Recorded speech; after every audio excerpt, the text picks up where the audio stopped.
안녕하세요. 간호지식 제작소 변유경입니다. 2023년 기본간호학 문제풀이입니다. 총 30문항입니다. 36번 문항은 혈압 측정 문제인데요. 바이탈은 간호의 기본이죠. 정답은 1번. 커프가 너무 넓으면 혈압이 낮게 측정된다가 올바른 것인데요. 그 이유는 커프는 동맥을 압박하여 혈압을 측정하는데 커프가 너무 넓으면 압력이 균일하게 전달되지 않지요. 커프가 크면 혈압 측정 부분에 표면적이 넓어져서 신호를 정확하게 감지하기 어렵습니다. 특히 작은 팔뚝을 가진 사람들은 큰 커프를 사용하면 혈압이 낮게 측정됩니다. 팔뚝 둘레에 딱 맞는 크기의 커프를 사용해야 합니다.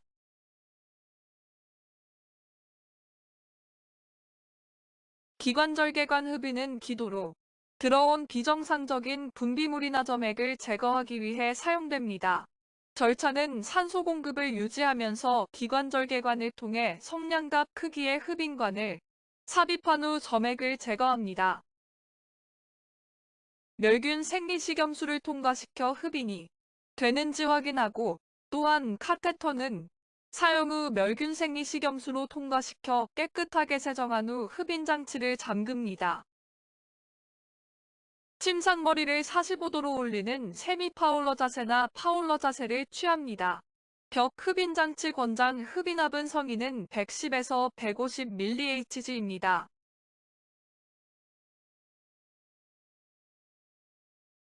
복부 수술 시에는 수술 부위의 안정성과 팽창된 복강이 저항력을 가지므로 호흡이 어려워지고 폐활량이 감소할 수 있습니다. 수술 전 환자에게는 흡기 후 몇 초간 숨을 참게 하는 이유는 다음과 같습니다. 흡기 후 숨을 참으면 복부 근육에 부담이 줄어들어 호흡 운동을 안정화시킬 수 있습니다. 숨을 참는 동안 흡입한 공기에 포함된 산소가 폐에 충분히 흡수되어 혈액으로 전달됩니다. 그러면 수술 후에 조직에 산소가 공급되어 치료 및 회복에 도움이 됩니다. 또한 흡기 후 숨을 참는 동안 복부 내부 압력은 상승하므로 수술 부위에 가해지는 압력을 감소하여 수술 부위의 출혈이나 누출 등의 합병증을 예방할 수 있습니다.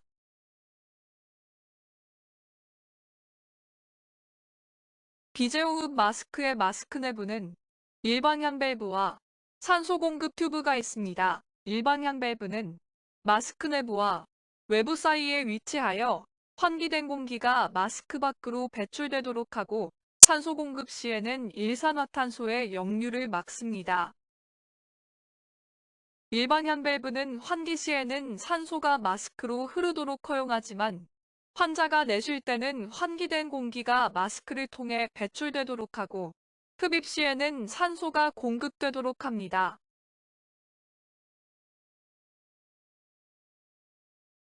섭취량은 환자가 몸에 넣은 물질 또는 약물의 양입니다. 음식물, 약물, 음료수, 영양제, 주입액 등은 섭취량입니다. 배설량은 환자의 체내에서 생성되거나 처리된 물질이 몸 밖으로 배출되는 양입니다. 구토량, 설사량, 소변, 땀, 호흡, 타액, 소화액, 담즙은 배설량입니다. 출혈량과 흡인한 배액량은 배출량과 관련이 없습니다.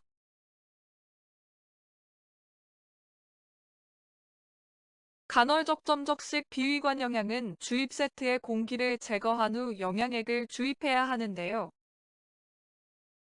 그 이유는 공기가 환자의 혈관으로 들어가면 공기 폐색 증후군이 발생할 수 있습니다. 공기가 영양액과 혼합되면 영양액의 부피가 변경되어 정확한 영양액 공급이 어렵습니다. 영양액 공급 직후 앙화위를 취하면 안 됩니다. 반자위, 상반신을 30에서 45도 높여야 합니다. 영양액 주입 전에 뜨거운 물을 주입하면 영양액의 온도가 증가하여 환자가 섭취하기 어려워지거나 소화 과정의 이상을 초래할 수 있습니다.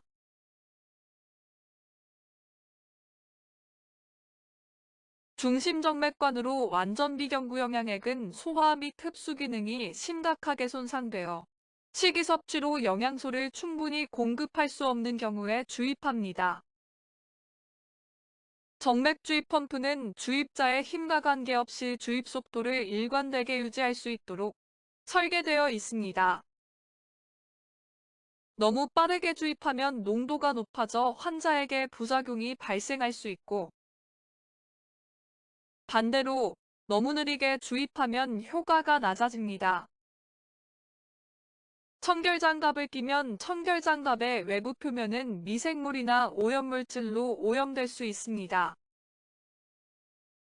연결관으로 혈액과 함께 주입하면 혈액에는 미생물이나 혈점과 같은 오염물질이 있는데 혈액이 완전 비경구 영양액으로 역류할 수 있습니다. 또한 혈액응고가 발생하여 주사카테터나 중심정맥관을 막을 수 있습니다.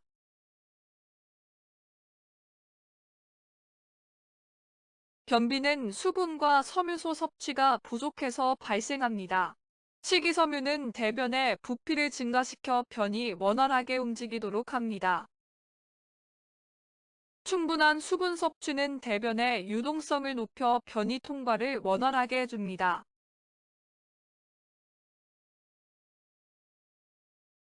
케겔 운동은 누출성 요실금의 예방과 치료에 효과가 있습니다. 체계적인 골격근을 수축시키는 운동 중 하나로 주로 골반바닥 근육을 강화하는 데 사용됩니다.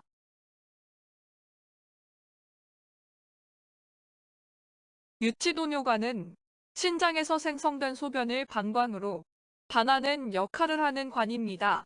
소변 수집 주머니를 방광보다 아래에 두는 이유는 중력이 작용하여 소변이 자연스럽게 소변 수집 주머니로 흘러들어가게 하는 것입니다. 즉, 소변이 다시 방광으로 후퇴하는 것을 방지할 수 있습니다. 수술 전장을 깨끗이 비우기 위해 배꼽 방향으로 직장 튜브를 삽입해야 하는데 그 이유는 배꼽 방향은 직장의 가장 하단인 직장 중앙에 가까운 위치이므로 대변이 있는 한 가장 효과적인 경로입니다. 직장 내부에 있는 대변을 최대한 완전하게 제거할 수 있습니다. 그리고 직장은 곡선으로 이루어져 있는데 배꼽 방향으로 직장 튜브를 삽입하면 이 곡선을 따라 대변이 흘러나가는 경로에 직접적으로 튜브를 위치시킬 수 있습니다. 정맥울혈이란 혈액이 정맥에 모여서 근육 수축이 안 되고 심기능이 저하되는 현상인데요. 장기간 움직이지 않으면 나타나는 현상입니다. 파울러 자세는 침상머리를 45도에서 60도로 올린 자세입니다. 이 체위는 호흡곤란, 심부전 등의 증상을 완화하고 혈압과 혈류량을 일정하게 유지시킬 수 있습니다.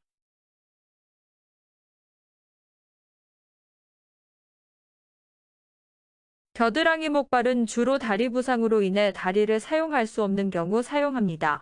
이때 상지 근육을 강화하는 운동은 다리가 약해진 상태에서 도움이 됩니다. 다리 부상으로 체중이 불균형하게 분산될 수 있는데 상체 근육을 강화함으로써 전신 균형을 유지할 수 있습니다. 허리 높이에 맞춘 목발을 사용하면 팔이 더 직각에 가까워지고 몸의 균형이 어긋남으로 안 됩니다. 팔꿈치를 일직선으로 펴서 손잡이를 잡도록 하면 보행 중에 목발이 넘어질 수 있고 팔의 움직임 범위도 제한됩니다. 그리고 체중이 겨드랑이에 실리도록 하면 피부에 압력이 가해져 피부 발적, 통증을 유발합니다.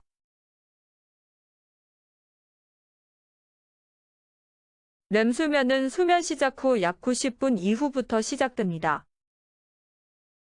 뇌파가 활발해지면서 깊게 잠들었을 때 발생하는 수면 단계로 주로 눈이 빠르게 움직이고 꿈을 꾸며 호흡, 맥박, 뇌파 등의 신체 반응이 활발해지는 특징이 있습니다. 그래서 뇌대사는 증가하고 위액분비도 증가합니다. 꿈을 자주 꾸며 뇌 활동이 활발하고 근육이 완전히 이완되는 특징이 있습니다. 렘수면 중에는 에피네프린 분비가 증가합니다. 성장 호르몬은 깊은 비렘수면에서 분비가 최고조에 이르고 렘수면에서는 오히려 감소합니다. 고열 환자는 수분을 섭취해야 합니다. 고온 환경에서는 땀을 통해 체온을 조절하므로 수분 손실, 탈수가 발생할 수 있어요. 또한 수분을 체온을 냉각시킵니다. 고온 환자는 대사 속도가 증가하고 체내 수분 손실이 증가합니다. 그래서 수분 섭취를 통해 신진대사를 지원해야 합니다. 탄수화물은 열 생성과 열 조절에도 중요한 역할을 하므로 고온 환자가 충분한 탄수화물을 섭취하면 체온이 조절됩니다.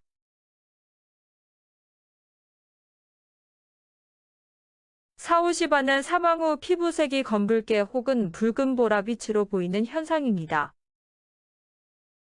생전에는 적혈구가 순환하지만 사후에는 적혈구가 중력에 의하여 점차 낮은 곳으로 흘러내려 시체 아래쪽의 모세혈관에 모입니다. 이러한 현상을 혈액침하라고 하는데요. 혈액침하는 시체의 외표 및 내장 모두에서 일어나는데 외표에서 보이는 것을 특히 사후시반이라고 합니다. 사후알랭은 사망 후 체온이 점차 낮아져 주변 온도에 가까워집니다. 사망시간 추정에 사용합니다. 사후연화는 사체의 조직 및 세포의 분해 과정을 말합니다. 사망 후 시간이 지나면서 세균과 효소 활동에 의해 조직이 분해되고 부패가 진행됩니다. 낙상은 노인들 사이에서 흔히 발생하는 사고로 심각한 부상이나 합병증을 유발할 수 있습니다.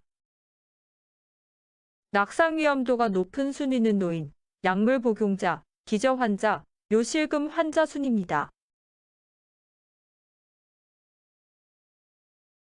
영아가 전완 부위에 정맥 주사를 맞고 있다면 팔꿈치 신체 보호대를 하면 주사 부위를 자꾸 만지지 못하게 할 수 있습니다. 크레들 신체 보호대는 신생아나 유아의 안전과 보호를 위해 사용되는 장비입니다. 유아용 침대나 요람, 유모차 등에 사용합니다. 벨트 보호대는 임신 중인 여성의 허리를 지지합니다.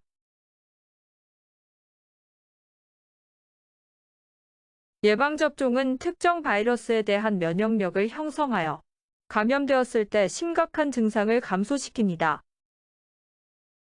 그 외에 숙주의 저항력을 높이는 방법은 개인위생관리, 건강한 생활습관, 마스크 착용, 멸균물품 사용.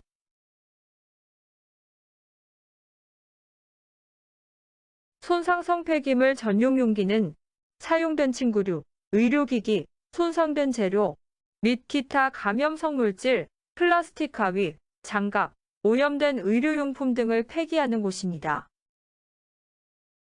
내부에 강화된 플라스틱 봉인 뚜껑이 있는 튼튼한 용기로 제작되어 있습니다. 파손이나 누출을 방지하고 향기, 액체, 물질의 전파를 차단하기 위해 설계되었습니다.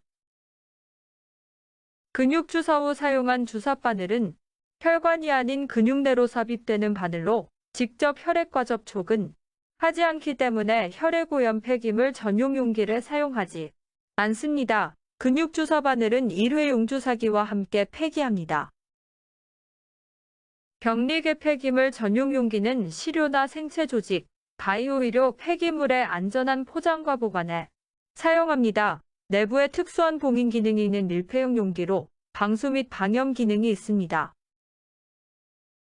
일반 의료 폐기물 전용 용기는 의료용품이나 소모품, 비감염성 잔여물 등을 폐기합니다. 비감염성 주사바늘과 밴드, 거즈, 면봉 등이 해당됩니다. 방수성과 내약품성이 있어 폐기물 오염이나 냄새를 줄입니다.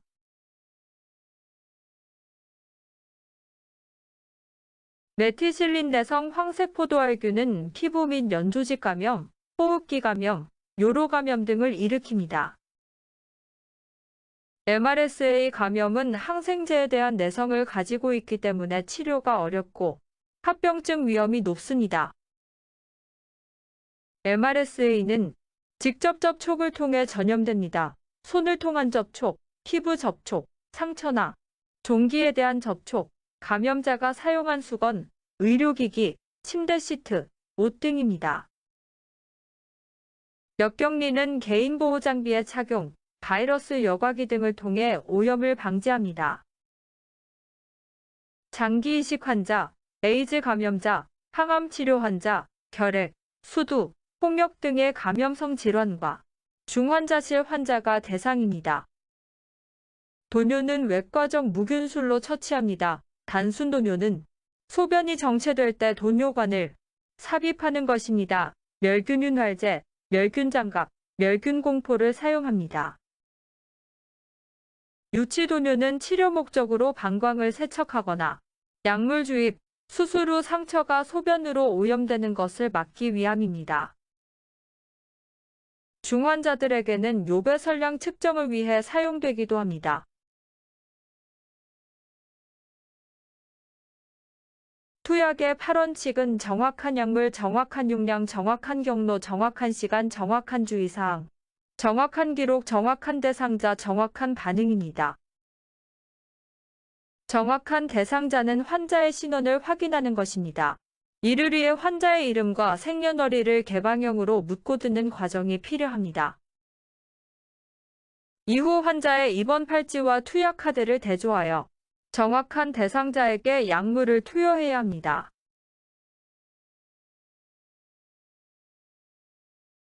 투여량 계산 문제입니다. 슬라이드에 풀이 과정이 있으니 참조하세요.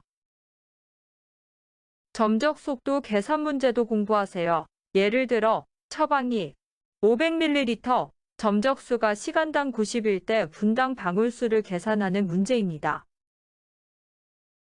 투여할 약물의 양을 계산하는 문제도 공부하세요. 예를 들어 처방이 500mg, 1바이알 5ml에 250mg이 들어있다면 투여할 약물의 양을 구하는 문제입니다. 비드는 하루 2번, 티드는 하루 3번, 쿼드는 하루 4번, 피오는 근육주사입니다.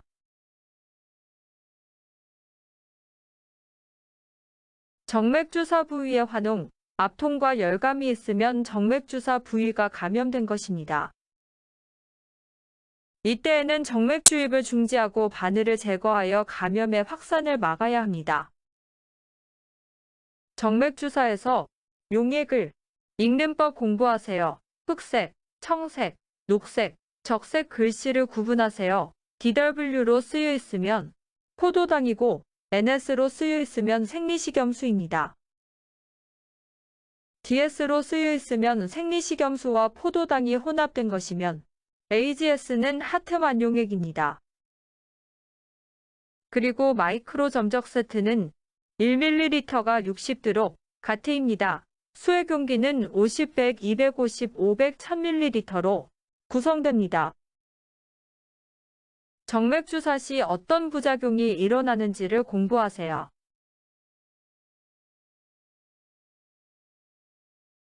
항생제 피부 반응 검사는 특정 항생제에 대한 알레르기 반응을 확인하기 위한 테스트입니다. 패치 테스트라고도 불리며 작은 항생제 추출물을 담은 패치를 피부에 부착하고 일정 기간 동안 피부 반응을 관찰합니다.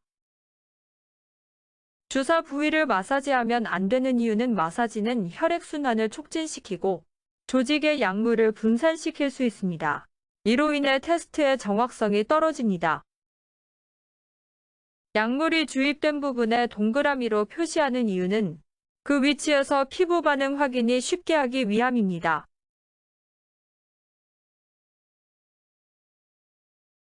왼쪽 눈 결막염 환자는 머리를 뒤로 젖히고 고개를 왼쪽으로 돌려 안약을 점적하고 오른쪽 눈에 먼저 점적한 후 왼쪽 눈에 점적해야 합니다.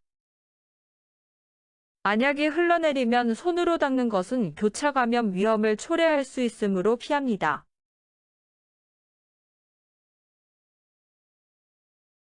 욕창이란 피부 표면에 생긴 개방성 궤양입니다. 피부 하방 압력이 32mHg 이상일 때 모세혈관이 압착되면 염증이 생기고 그 다음 피부 부종이 일어납니다. 욕창은 비창백성 홍반인 1단계부터 심부 조직 손상인 6단계로 진행됩니다. 순서를 잘 기억하세요. 욕창을 예방하려면 바로 누울 때 바닥과 침대의 머리 각도, 엉덩이와 허벅지 간의 각도는 30도를 유지합니다.